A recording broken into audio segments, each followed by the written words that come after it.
Hey, what's going on, everybody? We are live from Mindset Monday, and Dave and I were just talking before about achieving certain things, and I was telling him at this time of the year, it's kind of crazy if you're a hockey parent because it's everyone's going into spring training, everyone's trying to catch up and get ready for where they're going to play next season. And there's usually a lot of movement, right? Because not every team is smooth.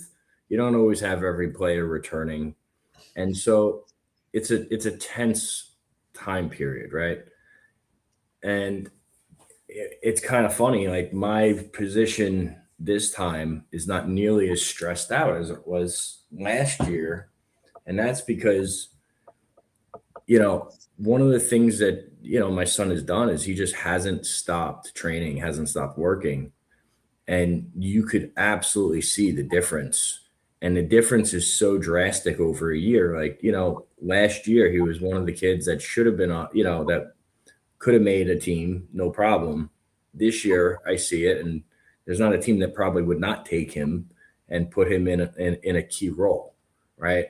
And it's so funny when you look at it because in a short period of time, we always think that we can accomplish way more than we can, right? But over a long period of time, when you stick with things, we usually underestimate how much we can achieve and how much we can accomplish, right? And so, what is that differentiator, and how do you get to be consistent with what you do each and every day? Well, that is the differentiator, right?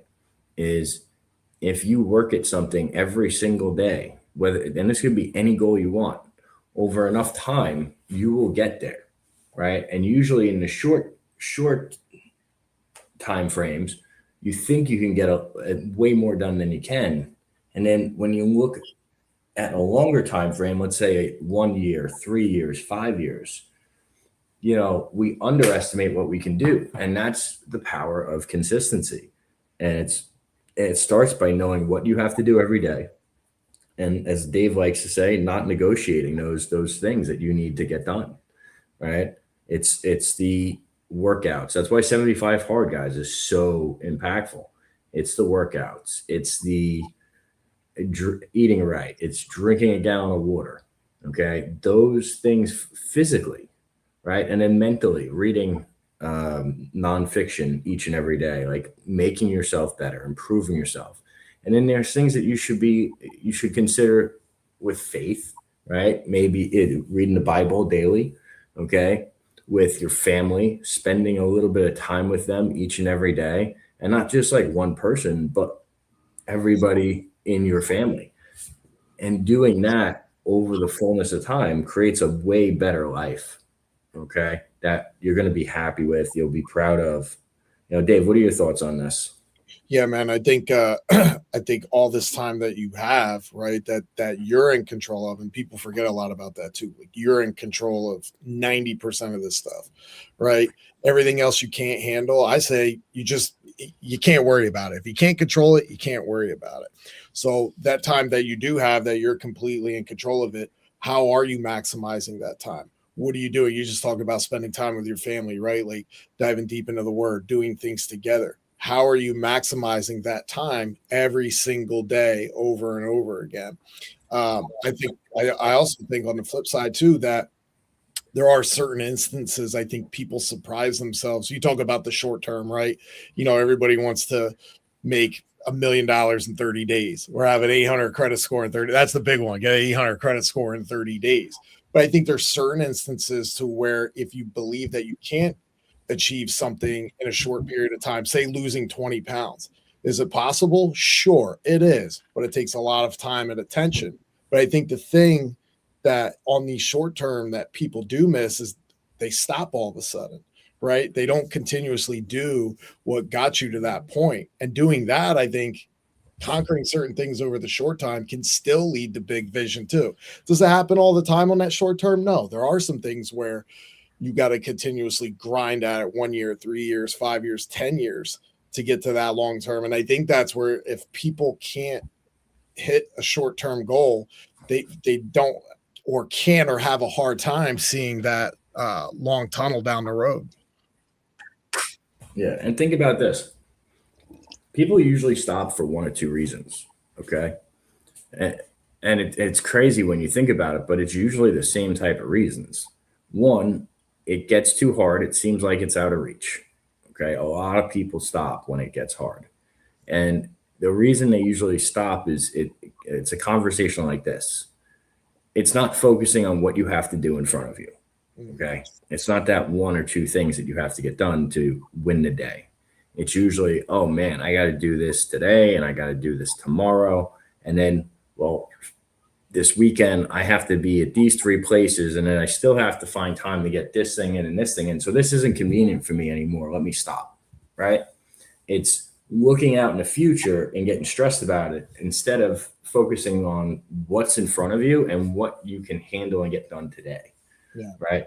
Then the other reason people stop is because they gain too much confidence. Okay. They get too far ahead or they get some of the results that they wanted to. Right. And then they take their foot off the gas. They stop doing those little things that made them successful. We see this all the time in certain companies that grow too fast. We see this.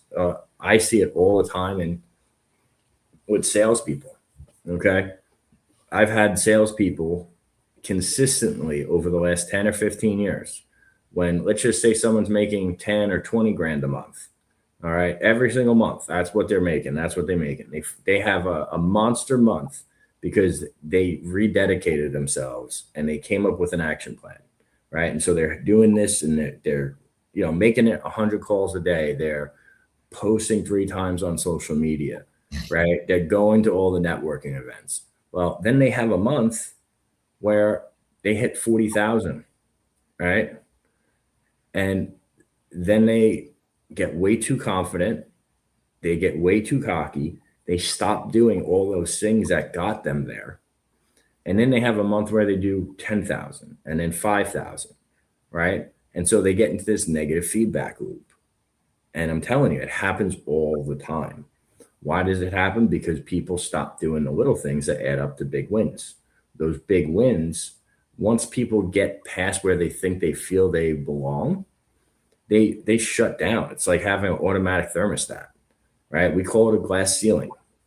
And people hit it and then they go down, right? But if they kept doing everything they were doing, they would have repeated $40,000 months and then maybe go into 50 or 60, right? And that's just how it's human nature, right? But if you don't know about that, it's hard to prepare for it.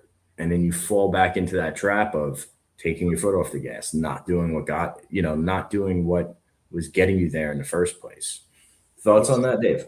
Yeah, the book actually, Good to Great, talks a lot about those different loops as to where you get to those like repeatable cycles. Either you're repeating the same cycles over and over to get you to continuous greatness, to hold that standard, or like you just alluded to before, you're coming in, you hit that goal, now you started over, now you're back at square one, you took your foot off the gas, now you got to recreate that momentum. And you said obviously the two things, either it gets hard or you hit it there and you're overconfident. The hard, to me, and from my own experience, usually comes from distractions, right? Or you talk yourself out of it in some manner. You're focused on completely the wrong things. I think something else when things get hard, reframe your journey to there, right? Like, hey, I get to do this. Hey, I'm grateful because I've done this already, or I've done that when people would kill to be in a disposition.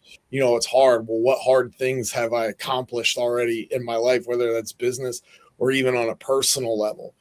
So I think that reframe is super important. And then the confidence, man, Tim Grover talks a lot about that in winning, to where you celebrate small wins. It's like, hey man, it's over. It's on to the next. I call it, I've said it on here a bunch of times. Like I call it Al Bundy syndrome, man. You peaked, you scored 4 touchdowns in one game and that's your life, and that's it. And you stop. You don't get back into it. You're celebrating something that happened in the past. And then it becomes your identity. Oh, I did that yesterday. Oh, that one time. That overconfidence, man, like it will kill you. It's like, all right, cool, we won. So what's next? I got here. So how do I double down on that? How do I 2x this? How do I 3x this? And people get that celebration cycle. Dude, that's a great point. And then like just to tie in leadership there, right? Leadership and even coaching. Okay. My son played decent, right? But when I hear him getting too confident and cocky, okay, I talk about what he needs to work on, right? When I hear him being down, that's when I'm very optimistic. Hey, you did this great, you did that great, right? It's balancing it out. Same thing as a leader running a company. When you're having bad months, you have to be positive. You have to push everybody. You have to inspire everybody, right? When you have great months, guess what? Now's the time to pick at things that could be, maybe small things, but they're coachable and they're teachable moments. And I'm not saying you don't coach and teach when things are going wrong. You know, you correct it when you see it. However, think about it like this. Someone just had their best month. Congratulate them and then work on a roadmap that they're going to have a better month this coming month, find out what they did, praise what they did right, but then figure out a couple of things that they could have done better and have them work on those. Yeah. Right. It's truly a balancing act like that. So guys, thank you for tuning in. We will catch you on Financial Fitness Friday. Have a great Monday. Be great, y'all.